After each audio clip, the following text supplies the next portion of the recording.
అత్యుత్తమ ప్లేస్మెంట్స్ తో ఎంఎన్సీ కంపెనీలలో ఉద్యోగమే లక్ష్యమా? ఇంజనీరింగ్ చదవాలనే మీ పిల్లల కలని కేజీ రెడ్డి కాలేజ్ తో నిజం చేసుకోండి. మీ గురువు గారిని సహజంగా మీ మాటల్లో వారి గురించి చెప్తూ ఉంటారు.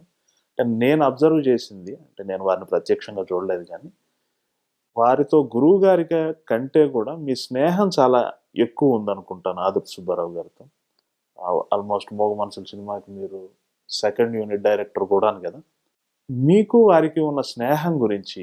స్నేహం అనే మాట అది ఒక సమవయస్కులకిను ఒక సార్ట్ ఆఫ్ మన ఈక్వల్ ఏజ్కి ఉండే వాళ్ళకు ఉపయోగించవలసిన మాట. ఒక అభిమానం అనండి, ఒక ప్రేమ అనండి, అనురాగం అనండి. నాకు ఆయన మీద ఒక భక్తి ఉంది. నాకు ఆయనకి నా మీద ఒక పితృవాత్సల్యం లాంటిది ఉంది. సో ఈ రెండు స్నేహానికి వీటికి కొంచెం డిఫరెన్స్ ఉంది. స్నేహం అయితే ఇద్దరం కలిసి సిగరెట్లు తాగొచ్చు, ఇద్దరం కలిసి మందు కొట్టచ్చు. ఇలాంటి రిలేషన్షిప్ ఉన్నప్పుడు అది కుదరదు. ఎందుకంటే నేను ఆయన సినిమాలు డైరెక్ట్ చేస్తున్న కాలంలో నేను వాళ్ళ రికార్డిస్ట్గా పనిచేయటం వల్ల అసలు మొదలైంది అంకురం. అప్పుడు స్టార్ట్ అయింది. నేను నాలో ఉన్నటువంటి ఓ క్రియేటివిటీని గుర్తించినటువంటి వ్యక్తుల్లో ఆయన ఒకరు. తను సృజనాత్మకంగా కొంచెం ఆలోచించగలడు. సబ్జెక్ట్స్ మీద కొంచెం దీని గురించి ఏదైనా మాట్లాడుకున్నప్పుడు దీని గురించి ఎలాబరేట్ చేయటం కానీ, సబ్జెక్ట్ని ఏదైనా చేయటం కానీ, ఒక సీన్ డెవలప్ చేయటం కానీ, ఈ సెన్స్ ఆఫ్ ఇది ఉంది అని బాగా గుర్తించిన మనిషి కాబట్టి ప్రతిదీ నాతో ముచ్చటిస్తూ ఉండేవాడు, డిస్కస్ చేస్తూ ఉండేవాడు. డిస్కస్ చేసి నన్ను ఎక్సైట్ చేసి వదిలిపెట్టేవాడు, ఆయన ఇగ్నైట్ చేసి. నాకుండే దురద వల్ల, నాకుండే భక్తి వల్ల, లేకపోతే నాకుండే ఉత్సాహం వల్ల నేను అదంతా డెవలప్ చేసి మళ్ళీ 2 రోజున 3వ రోజున ఆయన దగ్గరికి వెళ్ళి మనం ఇట్లా అనుకున్నాం కదా, అది ఇట్టా వస్తే ఇట్టా ఉంటుందని చెప్పడం జరిగింది.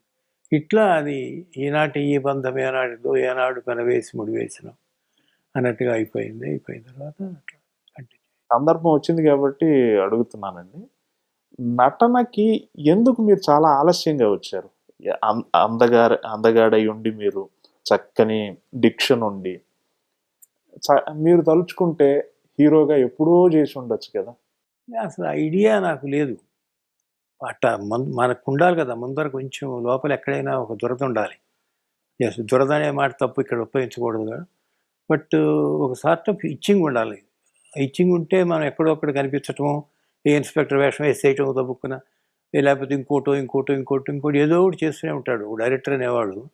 If he wants to appear on the screen, ఎక్కడొక్కడ ఏదో ఒకటి ఒక చిన్న ఒక 2 minutes 1 minute అట్లా కనిపించి వెళ్ళిపోతూ ఉంటాం. అవన్నీ జరుగుతుంటాయి చాలా సినిమాల్లో. మన పాత సినిమాల్లో కూడా ఇదివరకు చెప్తుండేవారు, ఆల్ఫ్రెడ్ హిచ్కాక్ లాంటి వాడు ఎక్కడొక్కడ చోట కనిపిస్తాడు, మీరు కనుక్కోండి ఎక్కడున్నాడు అనే ఒక క్విజ్ కూడా పెట్టేవారు.